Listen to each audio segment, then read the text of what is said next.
Alright, hello and welcome everyone to a casted game of Age of Empires 4. Spawning in the color yellow, we got Mohozo playing as the French here on Hill and Dale. And on the opposite side, playing as the Abbasid Dynasty in the color orange, we got the one and only Core W. Ladies and gentlemen, welcome one and all to a casted game here live on the ladder between two absolute giants in this game. Because these are not just like your top 500, not just your top 1000 players, these are both in the top 100s. Mohozo, at the moment, sitting at rank 63, and Core, sitting on rank 34 worldwide. So two absolute titans at the game, battling it out here against each other. We're gonna have to see exactly how this one is going to go. We got the French, notorious early game aggressive civilization, and the Abbasid Dynasty, kind of like the go-to boomer civilization in the game, and Core doing a fantastic job of immediately deleting two of his straggler trees here. Absolutely fantastic. I'm joking. Sometimes that just happens. Even when you think, oh yeah, my building, it's not actually overlapping with these straggler trees. Especially like the House of Wisdom, it's so big. It's such a big building. It actually is bigger than a TC. In this case, it was a little bit too big, and it did clip two, of course, straggler trees. So Core would eventually have to, like, at least in this game, he's going to have to much earlier transition away from the straggler trees onto his main wood line here in this game. All right, let's talk a little bit about this matchup that we got going on here. So the French and the Abbasid, two, I want to say, like, very often played civilizations, especially at the moment. The Abbasid Dynasty has recently kind of like come to fame as like being one of the most boomy defensive type civilization in the game. And the French, on the other hand side, they've always been like one of the main aggressive civilizations that we've had in the game. They get access to those early armored cavalry units with the Royal Knights, and just overall very cheap economy upgrades. And we can actually, okay, never mind. For a second I was like, okay, we can already see that manifesting here with Mohozo going for survival techniques early on. Doesn't do that. Instead now opens up with the Chamber of Commerce here. So it looks like we're seeing a little bit of an economic type play here from Mohozo with the French. And a lot of sheep to boot with that. Look at that, 16 herdable sheep coming in hot for Mohozo here. We're gonna take a quick look over at Core, see how many sheep he's got at the moment, and he's got a couple, not as many, but he still has a good amount. Where do we have his scout? His scout is over here at the moment, and he's got, well, he's bringing back 8 sheep. Mohozo brought back a lot more. So Mohozo definitely in a good position here at the moment. Now the sheep still gets picked up by Core. He can probably still get at least 1 more sheep off his side of the map, maybe even 2. And overall, I mean, Abbasid, they don't really care that much about sheep because they got berries. Not only do they get an additional 100 food for every single one of these berry bushes, but on top of that, they also gather 30% quicker from these berry bushes. So very fast gathering from them coming in here. First villagers now also moving out to the stone outcropping. So Core, with the economic wing, is going to want to add in a lot of TCs here in this game. At the same time, still gathering gold, as he will need at least 150 gold for Fertile Crescent, as well as fresh food stuff. So having 2 villages in gold, that's typically what we tend to see here from the Abbasid Dynasty. Probably will just gather them still until he's at like 3,750 gold remaining in the gold vein, and then retask the villagers somewhere else. Alright, first upgrade queued. It is going to be that Fertile Crescent upgrade, which you will need in order to just get your buildings, your economic buildings in for that little bit cheaper at this point in time. Early walls already coming in for Mohozo at this point during the game, and we already see the first trader out on the map now. Also, Mohozo is pulling ahead slightly when it comes to the economic count, not just because of the traders that he's now making, but also because he's playing as a French. So he's making a villager once every 17 seconds, compared to what's normal with other civilizations, which is 20 seconds. Core, though, is going to offset that as soon as he gets his second TC in. That is also heavily discounted due to the Fertile Crescent upgrade that he got. So only going to pay 280 wood instead of 400 and 245 stone instead of 350. So very cheap TCs here for Core, and a lot of walls just coming in for Mohozo at this point. He is really wanting to make sure to not just deny vision, but to just also protect his trade here. Speaking of denying vision though, Core, he is very good when it comes to getting information on his opponent during a game with his scout, active scouting coming in here. And he does indeed see the landmark choice here from his opponent. So what's his game plan going to be? Still going to be that 3 TC play. The TC on the stone mine does kind of tell a story here, and Mahozol, he does spot this out. Not just that the TC is being placed on the stone, but he's also staking around in order to make sure that he sees whether or not Core is going to stay on stone for 3rd TC or whether Core is going to move back out to other resources afterwards. Yeah, it does look like this is going to be a fully walled off game here for Mahozol. Some wolves being annoying here in the back line, but now the market is coming up. That way, Mahozol is going to be able to retask his traders to trade with the market in the corner. Right now, he's only getting 19 gold per trip. You put that to the corner, it's going to be more like 70. Indeed, Core, he is going to stay on the stone. Mahozol does notice this, so he is going to know that Core is going to be on 3 TC. And what is his response going to be? Another market. So isn't just going to stick with like the market that he gets from the Chamber of Commerce and the market that he just built, but going up to 3 markets total. And that is something that really only few civilizations can do. Another civilization that can do that is actually the Abbasid Dynasty. Because, well, actually, they can't do it anymore in the feudal age, but in the castle age, they can go for the trade wing, and then they will get an additional 25% of the resource that they gather with the trade. They can choose to gain a secondary resource. For example, they could choose to gain food, or they could choose to get wooden. What French can do is they can actually switch it over completely. So instead of 69, instead of 69 gold, they can get 69 wood or 69 food. That way, these civilizations can completely balance around their economy, depending on what they need during game. Walls now also coming in for Core. We do still have a lot of villagers on wood right now.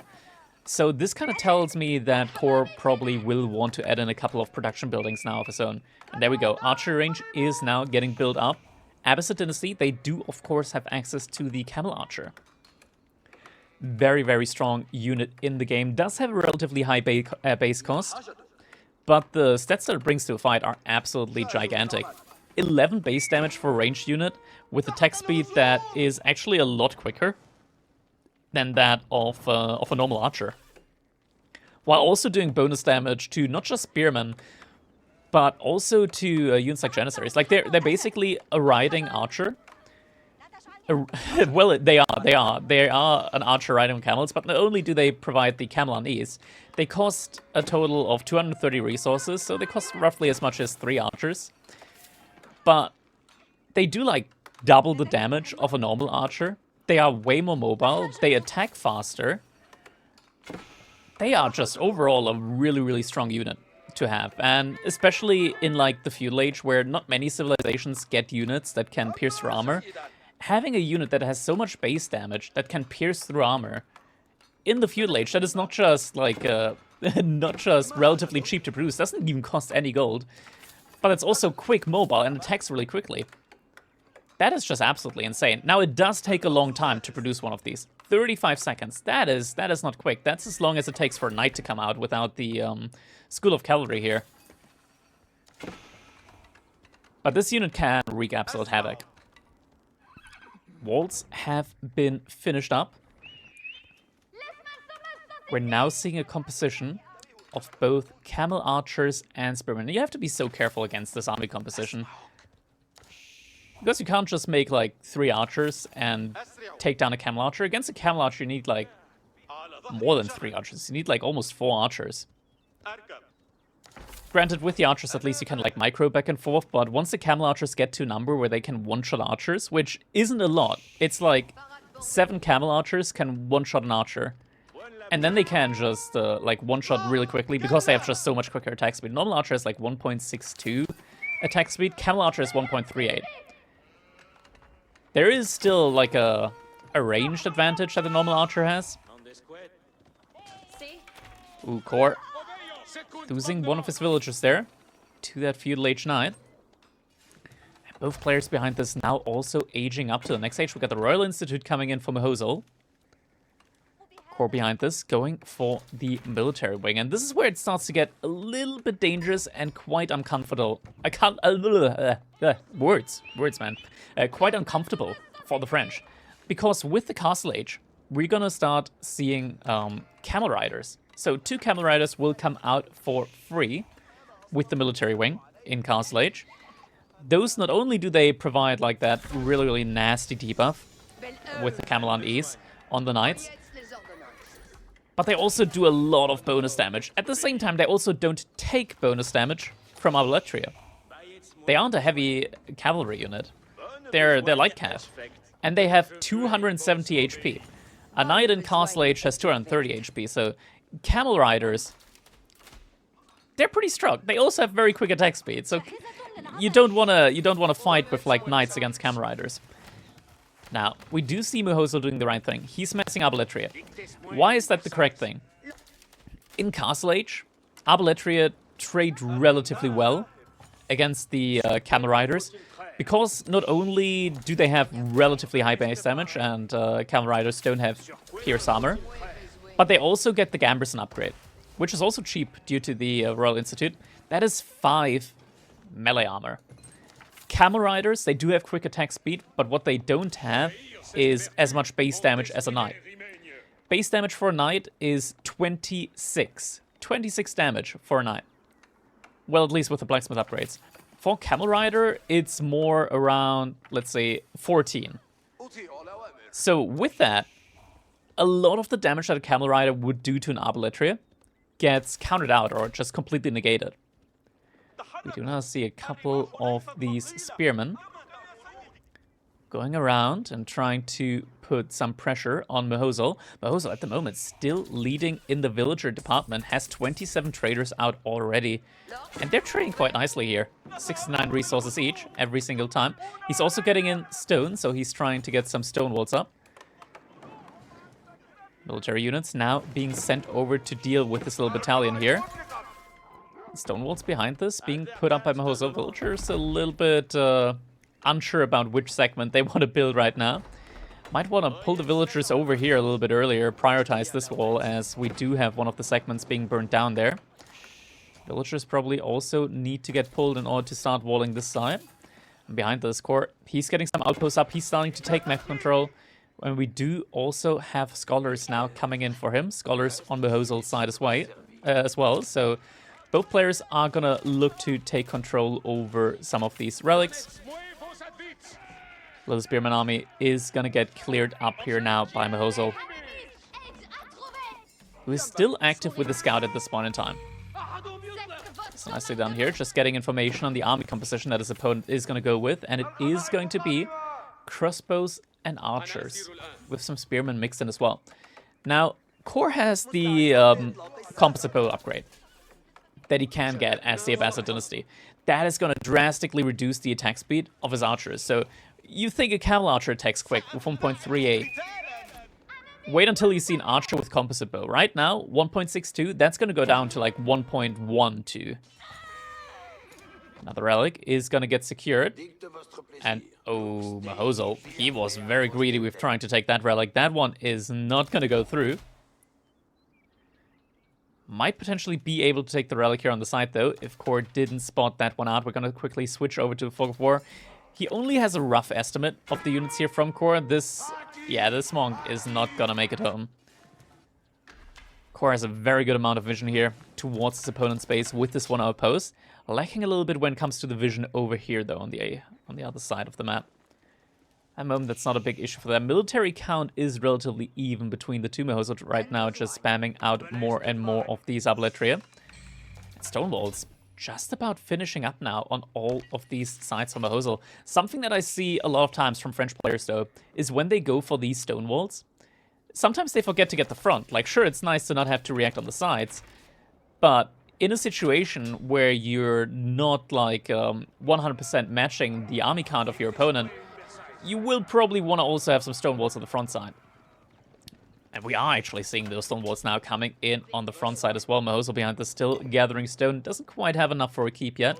He's probably going to want to work on that, as right now he's not getting a discount on any of his units. And 2 relics actually going over to Mahosel. That is pretty good, considering that he already has a trade going on. Core by now, though, he started to overtake Mahosel when it comes to the economy count here in the game. Income overall, Mahosel, I'm looking at this right now. Does he not have... Oh, he is getting it right now, merchant guilds. That is very, very good. You're getting a lot of gold just passively from that upgrade. Ooh, this could be dangerous, though, for Mahosel. We're now seeing Core moving out towards the side, and normally, Civilisations, they are now going to see those stone walls, and they're going to be like, ah, fuck, I can't attack. I gotta get the upgrade. I gotta get siege works. That's not an issue for the Abbasid. They're just going to be like, oh yeah, siege works. I need siege. I'm going to get some siege in. Couple of knights pressuring the berries here in the meantime. A couple of units and reinforcements are going to be enough to send against that. And yeah, these archers now 1.25 attack speed. Very, very strong. Artillery being moved forward. And now we see Mahosel with the guilds upgrade, with the merchant guilds upgrade, is going to be getting a lot more gold. Look at that. Right now, 1,600 gold, 1,400 food. That's around like 4k resource per minute that he's getting in right now.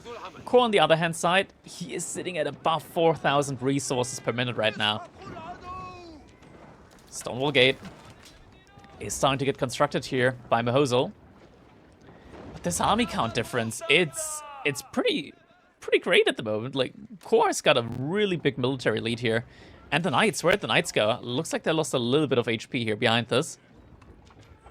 Mahosel, he's gonna lose the... He's gotta cancel it. Cancel it. Cancel it. Oh, it's gonna go down. He doesn't cancel it. And the Stonewall Gate goes down. Military units now trading out here at the front line. That's a lot of archers, though. Pavisa is getting deployed. Though he doesn't have any melee damage upgrades. Crossbow stirrups also not researched yet at this point in time. Does have a lot of pierce armor on these units, though. But the spearmen pretty much are all gone now for him. No more spearmen remaining. And sure, the artillery are doing a great job here at just being a meat shield, but it's not a good enough situation here for him. It's just too many units from Core. It looks like Core could be in a position now to just push through here with all the income that he has behind all of that, after just taking a winning engagement like that. He's almost able to just click up to the next stage. All the traders here, he's going to have to retask them over to the other market, to a neutral market. There's just no other way for Mahosel at the moment. He's losing so many traders here now behind this. Has got enough stone in now for a keep. Where's he going to drop a keep, though? And Trade Wing behind all of this, now going to be coming in for Core after pushing out with a massive military here. Traders are going to be moving around, just not quite sure where to at the moment. They're just sitting around in the base, not doing a lot. Mahosel has a lot of gold. Keep now going up, but it feels like it's just a little bit too late. And the keep from Core now securing this position, making sure Mahosel is not going to be able to trade over to this market anytime soon. The trader's still just idle. At this point in time, something that you can actually do is just have the traders, as long as they're active, like, you just send them over here, you click the market, you wait until they go over there, you just send them back over here again. That way you still get the passive gold from the merchant guilds. Right now, he's sitting on a lot of just idle traders at the moment. So he's not gonna get any additional economy from that. Keep at least has gone up now behind this. But you can tell Mahosel right now, he is not sure when it comes to how he should react to the situation now. And this just comes down to like this being a very, very tough matchup. You get the Spearmen as well, which have a lot of bonus attack range for the Abbasid Dynasty. So they can always reach from like 2 tiles. Well, not 2 tiles, but like from 2 army rows.